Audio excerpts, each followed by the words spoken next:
구독, 좋아요. 자, 1부 시작합니다. 송국권 정치평론가님 나오셨습니다. 어서 오십시오. 네, 안녕하세요. 예. 앞서 여론조사 공정의 여론조사 결과를 말씀을 드렸는데요. 지금 이제 격차가 7%포인트 정도로 아주 지지율이 격차가 상당히 많이 줄었네요. 한 자릿수로 들어왔네요. 그렇습니다. 일단 그 ARS 조사에서는 지금 계속 7% 아니면 8%도 나왔었죠. 예. 8% 나오고 한 자릿수 격차로 나오기 때문에 이 조사 기준으로 하면은 조금 전에 말씀하신 대로 골든 크로스도 이번 이제 주말에 이게 토론이 있지 않습니까? 예. 토론을 하고 또 몇 가지 그 어떤 긍정적인 이 신호들이 있으면은 골든 크로스도 가능하다고는 볼 수 있는데 일단 계속 그 마음에 걸리는 것은 전화 면접 조사에서 예. 그래서 여전히 이제 격차가 상당히 크게 나오는 것이죠. 예. 그래서 아무래도 ARS 조사는 정치 고관심층이 많이 참여를 하고 그러면 이제 투표율이 높고 조금 전에 말씀하신 대로 그런 상황이 있는데 그리고 이 전화 면접 조사에서는 어떻게 보면은 본인이 이거 응답자가 본인 의사를 그대로 뭐 드러내지 않는 경우도 있다. 그런 그 분석들도 있거든요. 아무래도 직접 사람하고 통화를 하면서 대답을 하니까 예. 그 경우에는 주로 이제 대세가 뭐 있으면 쭉 앞서가는 후보가 있으면은 그쪽으로 쏠리는 경향이 있다는 거예요. 그 여론조사 전문가들의 그 분석으로는 그렇기 때문에 그 20% 격차도 실제로는 그렇게는 나지 않을 것이다.는 또 분석을 할 수가 있으니 지금 어쨌든 막판에 이제 총력전을 기울이면은 토론회도 시작되고 하니까 충분히 뭐 따라잡을 수 있는 가능성을 오늘 여론조사가 보여줬다고 봅니다. 예. 지금 ARS 조사라고 하고 전화 면접 조사에 좀 약간의 격차가 있다. 근데 전체 이제 추세로 보면 지난번 한국갤럽 조사에서도 이전 조사와 비교해 볼 때는 김문수 후보가 분명히 상승세의 흐름이라는 건 똑같이 이제 흐름이 맞죠. 그런데 그렇죠. ARS 조사가 아무래도 좀 빠르게 그 여론을 반영한 측면을 볼 때 이 결과가 좀 빠르게 나오는 격차가 줄어드는 양상이라고 봐야 되겠죠. 일단 더 하나 주목을 해봐야 될 것이 그 이재명의 지지율이 40%대 박스권에 들어가 있다는 거예요. 네. 50% 나오는 조사는 거의 드뭅니다. 저기도 지금 45% 정도 이번 조사에서도 나왔지 않습니까? 예. 그러니까 그 전에 대선 레이스가 본격적으로 시작되기 전에는 이재명이 30%대 박스권에 갇혀 있었어요.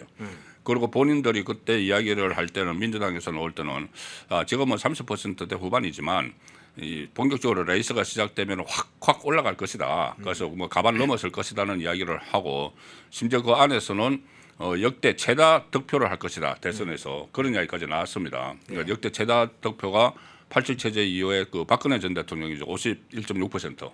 그런데 그것도 넘었을 것이라고 이야기를 했는데 지금 40%대 중반 정도에 갇혀 있으면은 지금 나머지를 다 합하면은 결국은 뭐 55%가 되잖아요. 예. 그래서 앞으로 여러 가지 단일화든가 많은 변수가 남아 있다고 봅니다.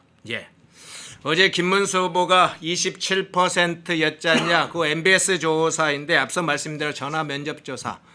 한국갤럽이나 이제 MBS가 전화 면접 조사를 하는데 MBS 조사는 3,600명을 대상으로 조사를 한 중에 한 1,000명 정도가 응답을 했죠. 그러니까 무작위 어떤 추출이 아니고 MBS 자체 여론조사 대상을 3,600명 정도를 선정해 놓고 그중에 전화를 해서 그중에 1,000명 정도가 응답을 했다.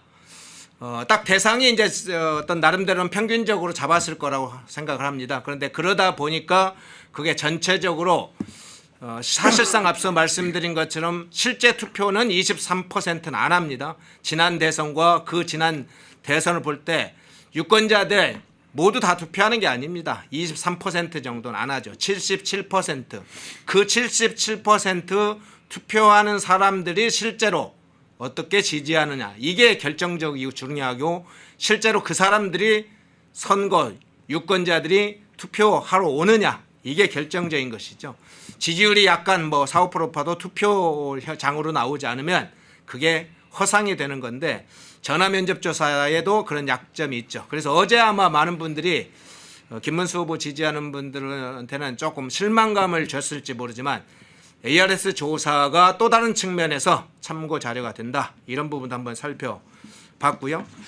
자, 그런데 이제 김문수 후보 지금 그 지지율 격차가 줄어들게 되면서 단일화 관련된 부분은 아직 구체적으로 소개를 안 드렸습니다만 단일화 관련된 점차 압박도 사실은 나오게 마련인데 그 부분은 어떻게 보세요? 아니 그 일단 뭐 지지율에 달려 있습니다. 막판에 예. 단일화 하면은 아마 그 투표용지를 인쇄하는 그 순간까지가 그 데드라인이 되고 물론 뭐 그 투표용지 인쇄하고 나서도 만약에 단일화 하면은 투표장에서 이 후보가 한 사람을 사퇴했다고 이제 공지가 되기는 해요. 네. 그렇지만 어쨌든 빨리 하는 것이 그 효과가 있는 것인데 문제는 이제 김문수 후보 쪽에서는 뭐 지금은 이준석이 탐탁지 않아도 저도 이준석 굉장히 탐탁지 않게 생각하거든요. 네. 그렇지만 이재명 집권을 막기 위해서는 그게 필요하다면 같이 해야 됩니다. 지금은 무조건 이재명 집권을 막고 나서 이재명 집권을 하면은 나라가 전체가 정체성이 흔들리기 때문에 그것을 이제 최우선 과제라고 하면은 단일화가 필요하면 해야죠. 그런데 지금 이준석은 단일화는 없다고 계속 이야기를 하지 않습니까? 예. 근데 그렇게 이야기할 수밖에 없어요. 단일화 하면은 본인으로 단일화를 의미하는 게 아니고 김문수로 단일화를 의미를 하기 때문에 지금 단일화는 그러면 본인은 계속 완주한다는 뜻을 이제 밝혀야 되는 것은 맞죠. 그런데 과연 이 막판에 가서 본인이 어떤 유의미한 지지율, 그러니까 두 자릿수 지지율이 나오지 않는 상황에서 그 완주를 해서 득표가 얼마나 될지 그것까지 확인을 할 것인가, 아니면은 보니까 지금 이 조사에 의하면은 단일화 하면 이기지 않습니까? 예. 이기는데 그것을 거부를 했을 경우에 만약에 그래서 이재명에게 정권이 넘어갔을 경우에 그 이준석이 떠안아야 되는 그 책임감 이건 엄청나거든요. 그러니까 그 이재명 이 만약에 당선돼서 집권을 한다면 그 5년 동안 그거는 계속 이준석에게 책임을 물어야 될 거예요. 그렇기 때문에 그 상황이 되면은 이준석도 단일화에 응하지 않을 수가 없을 거라고 봅니다. 예. 자, 여론조사 짧게 한번 좀 먼저 살펴봤고요. 자, 오늘 가장 중요한 주제로 넘어가 보겠습니다. 여론조사의 큰 흐름은 일단 상승세를 계속 어떻게 이어가느냐. 실제로 7%포인트까지 점점 좁혀오고 있는데 김문수 후보가 40%로 넘어가는 순간에 지지율이 40을 넘으면 그때는 실제로 골드크로스가 현실이 다가옵니다. 그럼 판세가 변화될 뿐만 아니라 국민 여론들 대세론이라는 것이 사실 무섭습니다. 심리적으로. 그리고 어떤 적극적인 투표층을 투표하겠다는, 그래서 이미 어떤 결정을 한 분들은 뭐 사실 바꾸기가 쉽지 않지만 20%에서 30%의 상당한 유권자들은 투표한 일주일 전에 마음을 최종적으로 결정한다는 그런 얘기도 조사 결과가 많이 있습니다. 그러니까 지금은 아직 그런 상황을 볼 때 굉장히 유동적이라고 봐야 되겠죠. 유동적이죠. 그리고 그 여기서 저희들이 이제 유동적이긴 한데 네. 이재명은 유동적이 아니에요. 이재명은 저는 굳혔다고 봅니다. 네. 그 정도 지지율이. 왜냐하면은 이재명은 뭐 여러 가지 뭐 정책들을 내놓고 하지만은 그 정책이 결국은 뭐 중도 우파를 겨냥해서 내놓는 것들도 있고 지금 혼재돼 있거든요. 예. 뭐 양곡법을 한다고 하면서 무슨 뭐 또 어떤 뭐 그 자본주의적인 그 시장 경제적인 이런 또 방안도 내놓고 하니까 혼재돼 있어서 거기에 대해서 들락날락 할 건 없어요. 들쭉날쭉 할 건 없고 그냥 이 40% 중반이나 이렇게 쭉 갈 텐데 지금 김문수 후보는 어떤 그 시너지 효과를 낼 수 있는 요인들이 아직 많이 남아 있습니다. 네네. 예를 들어서 뭐 지금 하와이에 가 있는 홍준표 전 시장이 다시 참여할 가능성도 저는 있다고 보거든요. 그리고 또 한동훈도 이 본인이 요구한 조건 중에서 세 가지 요구를 했지만은 그것을 다 들어줄 수는 없어요. 그래서 부분적으로 이제 수용을 하면은 한동훈도 선거운동에 뛸 수 있다고 봅니다. 네. 그리고 또 한덕수 전 총리가 지금 아직 활동을 하지 않고 있지만은 개헌을 그 기초로 해서 또 등장을 해서 그러니까 그 선대위와 별도 기구를 하나 만들어서 개헌특위나 이런 걸 만들어서 또 이 중도층에 이렇게 그 득표 활동을 벌이고 하다가 마지막에 단일화 이렇게 하면은 저는 충분히 그 상승하는 효과들이 요소요소에 지금 앞으로 그 19일 동안 기다리고 있다고 봅니다. 예. 자, 이제 주제를 실제로 바꿔보겠습니다. 지기현 판사에 대한 압박이 엄청 강해지고 있는데, 자, 벌써부터 지기현 판사에 대한 조작이 시작됐는데 딱 걸린 게 있습니다. 룸살론 사진이라고 지금 막 좌파 유튜브 매체에서 방송에서 띄우고 그것을 퍼뜨리고 있는데, 자, 그게 딱 걸렸어요. 그 사진 한번 볼까요? 예.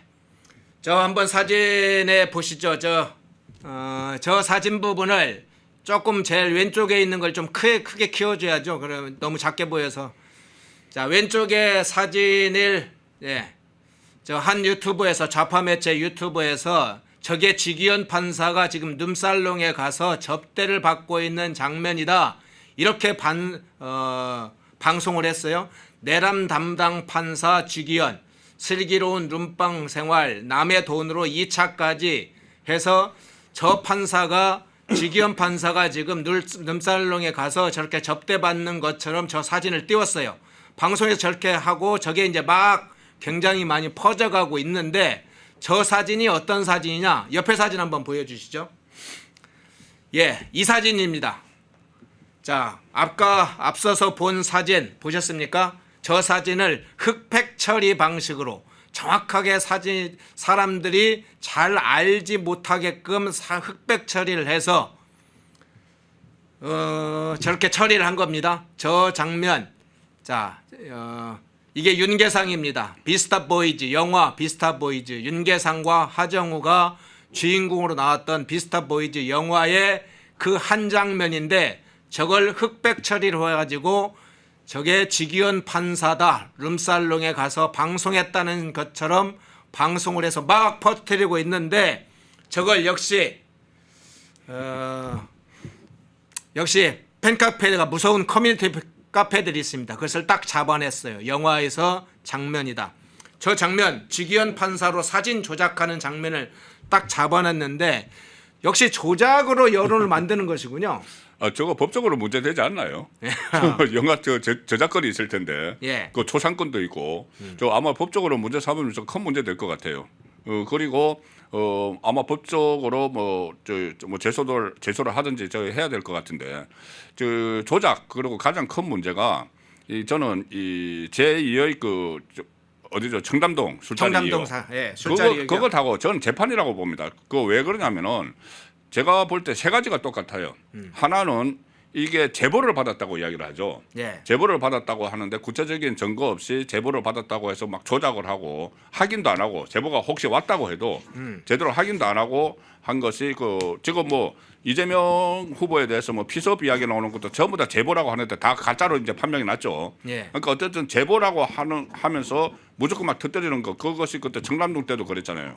그 또 하나는 면책 특권을 이용을 하는 거죠. 그때 김의겸도 국정감사에서 그러네요. 국회에서 그 면책 특권을 이용해서 저것을 그때 청담동 술자리 의혹을 뭐 터뜨려 가지고 자기들 당 안에서 당 회의에서 또 막 돌려보고 막 했지 않습니까? 예. 이것도 지금 면책 특권을 이용해서 김용민이 국회에서 한 거예요. 정말 그런 자료를 갖고 제보를 갖고 있다면은 수사 의뢰를 해야죠. 수사를 자료 제보 들어온 거 전부 다 넘겨주고 수사 의뢰를 해야 되는 건데 그러지 않고 본인이 이 발언이 면책이 되는 그 국회에서 저 이야기를 한 거 면책 특권을 이용했다는 게 두 번째로 똑같고 마지막에 지금 저 무슨 매체죠? 저 극자 유튜버. 예. 극자 유튜버 매체가 이걸 또 받아서 퍼뜨리잖아요. 이게 그때 김의겸이 극자 유튜버하고 같이 하면서 협업이라고 이야기를 했어요. 협업. 민주당과 극자 유튜버가 협업을 했다고 이야기를 했지 않습니까? 그랬죠. 지금 똑같네요. 그러면 그것도 지금 민주당이 터뜨리고 이것을 극자 유튜브에서 저런 식으로 조작을 해서 내보내면은 또 협업을 하는 것이죠. 그러니까 그때 다 가짜로 이제 청담동 술자리가 가짜로 다 판명이 났지 않습니까? 예. 그래서 그것을 이제 그대로 따라 하는데 문제는 그 대선을 앞두고 전체 이제 윤석열 전 대통령과 이 우파를 악마화하는데 저걸 또 활용을 하고 있다는 것이 큰 문제죠. 예. 그런데 사진을 잘 보면요, 저 사진을 그대로 띄워놔 주세요.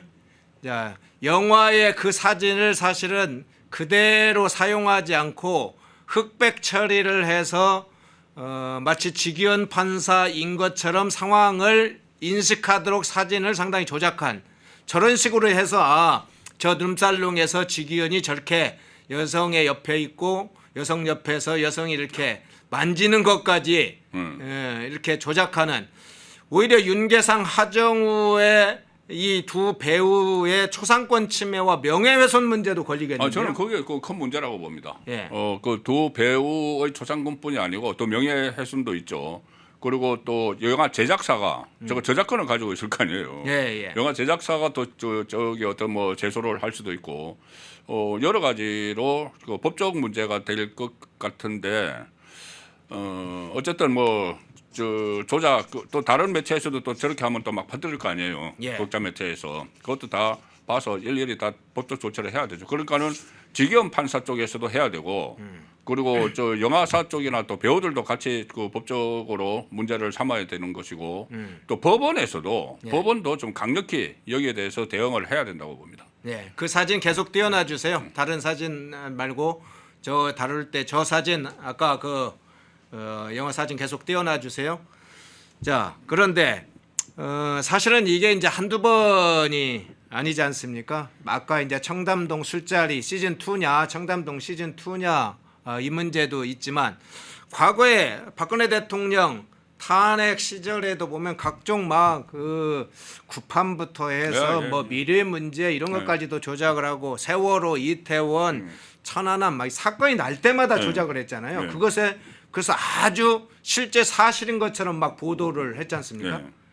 그러니까 그런 것들이 그 전에 이제 거기에 가담을 했던 사람들, 그 강욱병이나 아니면 사드나 뭐 그 천안함 여기 괴담에 가담을 했던 사람들이 지난 총선 때 이 국민의힘 쪽으로 좀 참여를 한 사람들이 있잖아요. 그 사람들 그때 그런 이야기를 다 했습니다. 본인들도 그 당시에 이제 괴담을 조작을 하고 뭐 준비를 할 때 진실하고는 상관없었다. 진실하고 상관없이 이것을 흠집만 내면 되는 것이다. 상대방에 대한 흠집만 내면 되는 것이지. 자기들도 진실에 대해서 관심을 가져본 적이 없다고 이야기를 했어요. 예. 그러니까 지금도 이 상황도 거의 마찬가지입니다. 이게 저 제보가 진짜 왔는지 안 왔는지 뭐 혹시를 뭐 제보를 조작을 한 건지 그렇다면은 일단 그 청담동 때도 마찬가지죠. 진실이 먼저 확인을 해야 됩니다. 책임 있는 국회의원이라는 사람이. 예. 그리고 그때도 가령 예를 들어서 김앤장 그 청담동에서 김앤장 변호사들이 뭐 몇십 명이 왔다. 그러면 김앤장 쪽에 확인만 하면 바로 알 수 있는 거예요. 국회의원이니까. 그러네요. 예. 자료 요청권이 있어요. 예. 그런데 그것을 일부러 안 한 거죠. 왜냐하면 이것은 가짜라고 그걸 눈치를 챘기 때문에 확인을 하면은 터뜨릴 수가 없잖아. 그러니까 일부러 진실에 접근을 안 하는 겁니다. 이것도 아마 진실에 접근을 일부러 안 했을 거예요. 만약에 제보를 받았다고 하더라도. 그러면서 이게 저는 아주 교묘하다고 어제 느낀 게 뭐냐면은 어제 뭐 그 민주당이 뭐 사진을 공개를 했잖아요. 그 룸사롱 뭐 그 들어가는 입구라는 거 뭐 했잖아요. 가게를 네. 공개를 했죠. 했죠. 예. 근데 내부 그게 뭐 인테리어도 좀 일부 공개를 하고. 그 안에 뭐가 있는 것처럼 막 했는데 예. 그런데 그게 8월 달에 찍은 사진이라는 거예요. 지난해 8월. 지난해 8월. 예. 그런데 어제 김용민이 그 이거를 주장을 하면서 뭐라고 했냐면은 이렇게 판사가 이렇게 룸사롱 가서 하루에 100만 원 뭐 한만 100만 원 200만짜리 술을 먹었는데 그 판사가 누군지 아십니까? 하면서 바로 그 윤석열 전 대통령을 석방한 지기현 판사다 이렇게 이야기를 했어요. 예. 그러면 이게 어떻게 되냐면은 교묘하게 윤석열 전 대통령에 대한 재판에서 호의를 봐주는 대가로 누군가에게서 룸사롱 접대를 받았다. 네. 이렇게 연결시키는 거예요. 네. 그런데 시점이 아니잖아.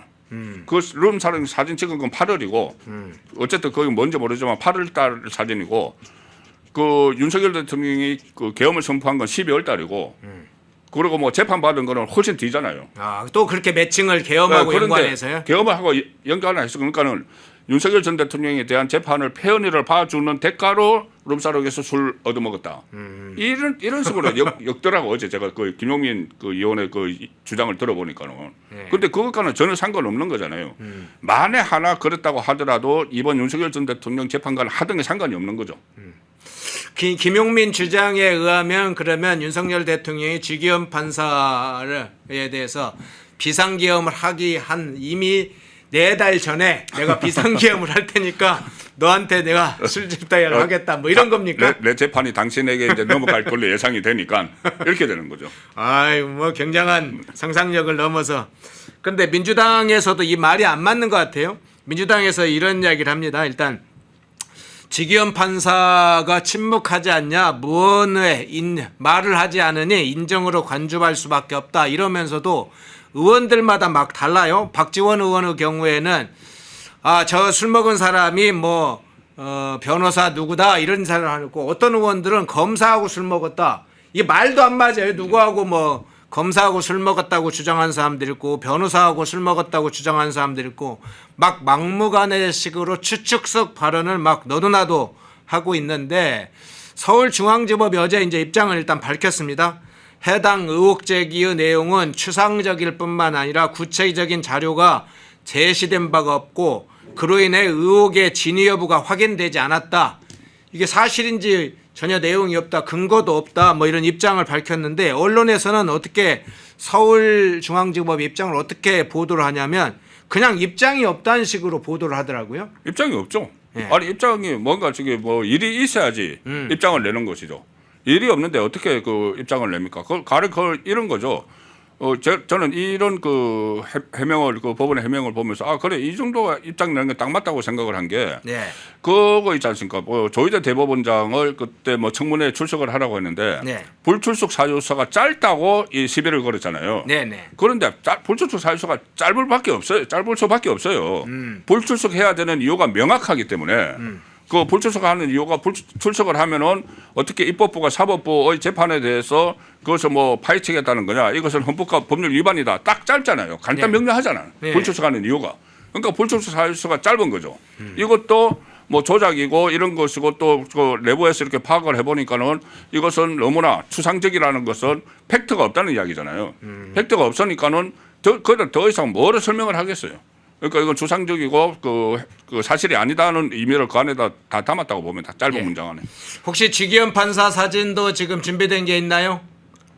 자, 지기현 판사하고 윤계상하고 얼굴이 비슷하게 생겼나요? 자, 윤계상과 지기현 판사 두 사람을 비교한 게 있네요. 아까 룸살롱에 마치 비스티 보이즈 그 장면이 룸살롱의 사진인 것처럼 조작을 해서 보도한 걸 잠깐 계속 이야기 드리고 있는데 주인공이 윤계상이었죠. 사실은 그게 윤계상을 흑백 처리해서 지기현 판사처럼. 그런데 윤계상하고 지기현 판사가 비슷하나요? 그러면 지기현 판사는 완전히 스타급 미남 배우가 됐네요. 상당히 그런. 자, 아까 그 사진을 다시 한번 보여주겠습니다.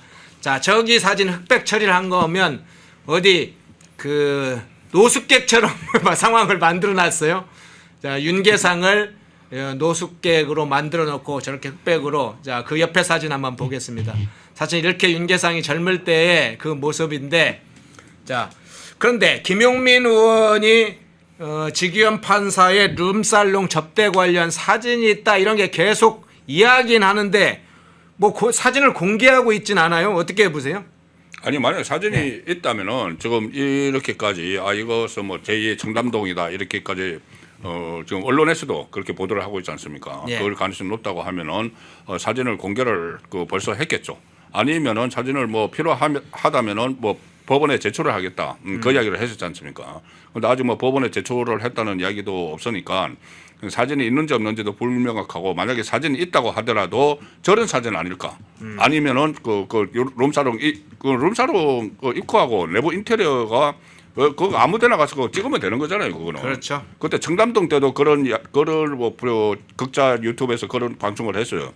여기가 그 술집이다. 그런데 그 술집 안에 있었다는 거는 아무것도 팩트가 사실이 확인이 된 게 없어요. 그 룸사롱 전국에 뭐 수천 개 있겠죠. 그런데 그게 어떻게 그 지기현 판사가 갔다는 증거가 되느냐. 그러니까 아마 그 정도의 자료밖에 없으니까는 아니면 아예 없든지 그래서 공개를 못하는 것이겠죠. 예. 야, 그 사이에 배종찬 인사이트 K 연구소장 오셨습니다. 어서 오십시오. 안녕하십니까. 배추도사 배종찬입니다.